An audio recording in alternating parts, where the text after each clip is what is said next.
Hello, class 8th. So we were reading chapter number 2 from Honeydew book. Chapter's name The Tsunami.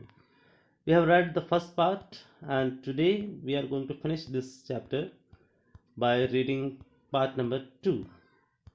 So part number 2 has a story of this girl, and this girl's name is Tilly Smith. So in the second part, uh, here an introduction has been given here of this girl, Tilly Smith, a British schoolgirl, was able to save many lives when the tsunami struck Phuket beach in Thailand. तो जो फुके बीच Thailand पर जब tsunami आई थी, tsunami का attack हुआ था, तब इस लड़की ने कई लोगों की जान बचाई थी। कैसे देखते हैं।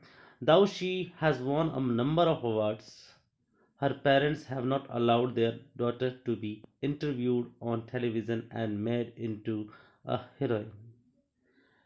हालांकि इसने बहुत सारे उसको इनाम मिले थे, सब कुछ हुआ था, लेकिन फिर भी इसे टेलीविज़न पे इंटरव्यू के लिए इसके माता पिता ने इजाज़त नहीं दी कि उसे कोई ज़्यादा हीरोइन के रूप में पेश किया जाए। Why do you think they took that decision? ऐसा डिसीजन उन्होंने क्यों लिया, ये भी हम पढ़ते हैं। Now here is a story from Thailand. The Smith family from southeast England were celebrating Christmas at a beach resort in southern Thailand. तो दक्षिणी थाईलैंड की तरफ जो ये स्मिथ फैमिली है वो अपना क्रिसमस फेस्टिवल मनाने के लिए गए थे beach resort. Tilly Smith was a 10-year old school girl. Her sister was 7 years old. Their parents were Penny and Colin Smith. जैसे कि थोड़ा सा उसका फैमिली का इंट्रोडक्शन दिया है कि वो पहले इसको खुद का कि वो 10 साल की थी, और दूसरा उसकी सिस्टर जो 7 साल की थी, और उसके पेरेंट्स का नाम बताया वो है Penny and Colin Smith. It was 26 December 2004. Deadly tsunami waves were already on their way. 26 दिसंबर 2004 का दिन था और जानलेवा सुनामी लहरें वहाँ पर पहुँच चुकी थी, अपने रास्ते पर पहुँच चुकी थी, यानी आने को थी। They had been triggered by a massive earthquake off northern Sumatra earlier that morning. So यहाँ पे जो वर्ड यूज हुआ है ट्रिगर्ड, ट्रिगर्ड का मतलब कॉज्ड, किसके कारण। ट्रिगर आपने सुना होगा, जो बंदूक होता है, बंदूक के अंदर भी ट्रिगर होता है। ओके, तो जो सेंटर पॉइंट था उस सुनामी का वो कहाँ था, ये बताया है कि ये सुनामी का जो सेंटर पॉइंट था वो नॉर्दर्न सुमात्रा में था। सुबह सुबह हुआ था, उसी के कारण पानी की लहरें चल पड़ी थी अपने विनाश की ओर। The water was swelling and kept coming in. Penny Smith remember, Penny Smith याद करती है कि जो पानी है वो क्या हो रहा था, स्वेलिंग, स्वेलिंग मतलब आगे की ओर, ऊपर की ओर बढ़। पेनी स्मिथ इस बात को याद करती है। Beach was getting smaller and smaller, I didn't know what was happening. और धीरे धीरे जो बीच की जगह है, जो समुद्री तट की जगह है, वो धीरे धीरे छोटी होती जा रही थी। अब टिली स्मिथ को समझ में नहीं आ रहा था कि ये सब कुछ क्या हो रहा है। But Tilly Smith sensed that something was wrong. लेकिन टिली स्मिथ को थोड़ा सा अंदेशा हो गया था, उसे थोड़ा अंदाजा हो गया था कि कुछ जरूर गलत हो रहा है। Her mind kept going back to a geography lesson she had taken in England. Just 2 weeks before, she flew out to Thailand with her family. Thailand में उसकी फैमिली के साथ जब वो आई थी, उसके कुछ दिन पहले ही उसके स्कूल में एक ज्योग्राफी लेसन शुरू हुआ था, जिसमें इस घटना के बारे में, इस जो समुद्री भूचाल के बारे में, समुद्री भूचाल के बारे में बताया गया था। वो उसको याद आ गया। Till he saw the sea slowly rise and start to a foam, bubble and form whirlpools. उसने देखा कि तिली ने देखा कि धीरे धीरे समंदर ऊपर की ओर उठ रहा है, और वहाँ पर FOAM, फोम, फोम मतलब झाग सा बन रहा है, बबल, बुलबुले बन रहे हैं, फॉर्म whirlpools. अब धीरे धीरे क्या हो रहा है, वो गोल गोल से घूम रहे हैं, वर्लपूल बना रहे हैं। पानी का घुमावदार पक्ष वर्लपूल कहलाता है।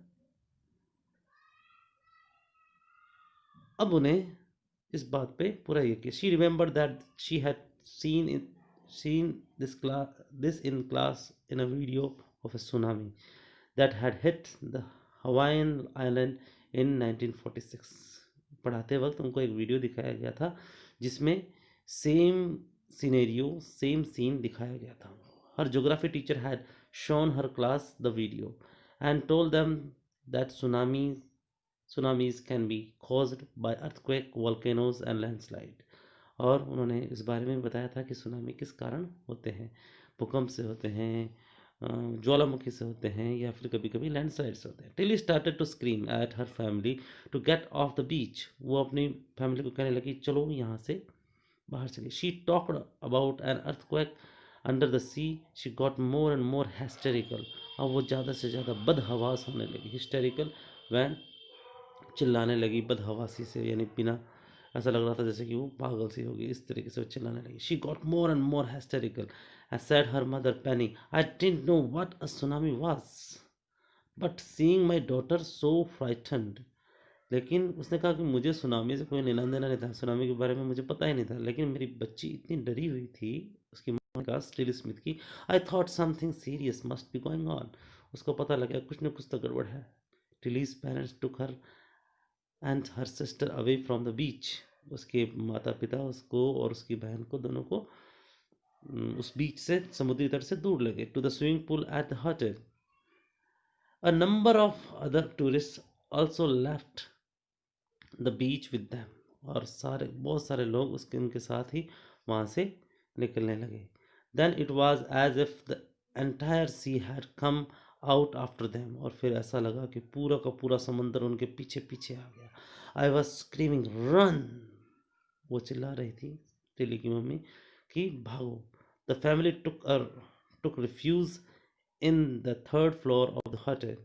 The building withstood the surge of 3 tsunami waves. If they had stayed on the beach, they would not have been alive.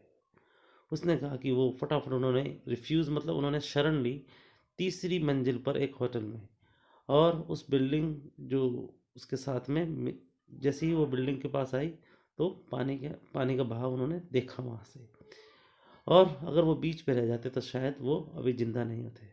The Smiths later met other tourists who had lost entire families।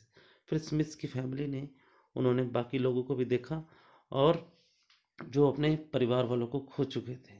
Thanks to Tilly and her geography lesson. सभी उसके धन्यवाद करते, जो Tilly की mom है वो धन्यवाद करती है उसकी ज्योग्राफी टीचर का और उसके लेसन का। They had been forewarned. उनको फोरवार्न का मतलब उन्हें पहले से चेतावनी दे दी गई थी, मिल गई थी, उसकी वजह से।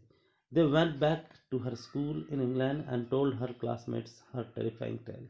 और वो जब स्कूल पहुंची तो स्कूल पहुंचते ही उसने इस भयानक कहानी के बारे में अपने साथियों को बताया। Here is third